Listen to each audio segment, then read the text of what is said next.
पापा के कन्हैया मजा। जैसे कि आपने कहा कि 9 महीने एक माँ अपने खून से अपने बच्चे को सींचती है कि 9 माह को खिया में रखलू सहेज के कि दिहलू जन्मवा माई सारा सुख तेज के कि कैसे की उपकार बा ई रोवा रोवा माई हो तोहार कर्जदार बा कि 9 माह को खिया में रखलू सहेज के। अब के भैया कि 9 माह को खिया में रखलू सहेज के दिहलू जन्मवा माई सारा सुख तेज के।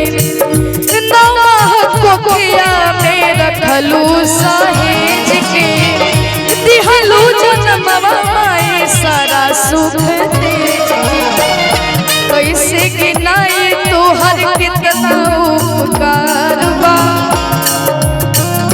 कैसे गिनाई तोहर कितना उपकार बा रोवा रोवा माई हो तोहार कर्जदार बा रोवा रोवा माई हो तोहार कर्जदार बा। अमृत के धार के हो कितनो पियाए गो माई बिना अमृत के धार के हो कितनो पियाए गो माई कैसे करे जावा जुड़ाए भाई गो माई बिना कैसे करे जावा जुड़ाए माई बिना।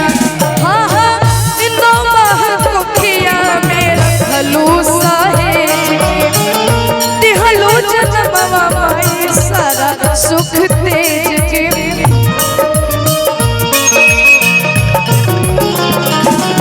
कैसे गिनाई तोहर कितना उपकार बा रोबा रोबा माई हो तोहार कर्जदार।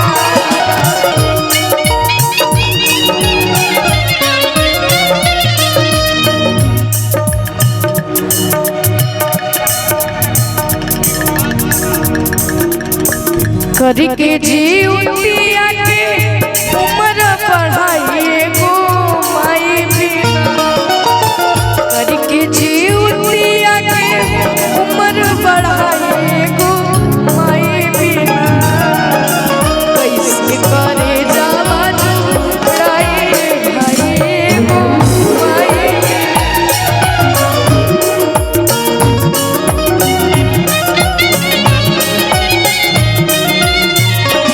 पापा के कन्हैया वाला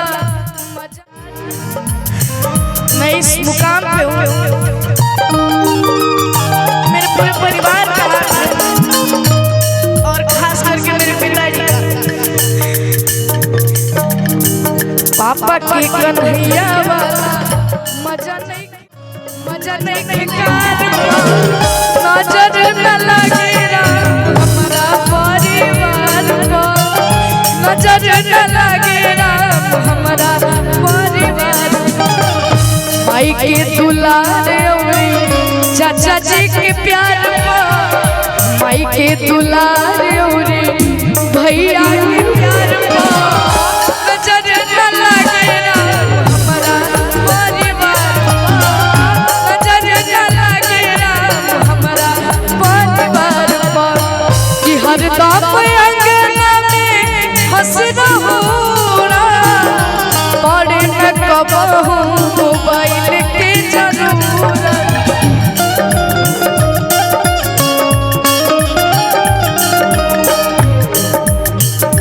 खाए के मिले भले सतुआ अचार खाए के मिले भले सतुआ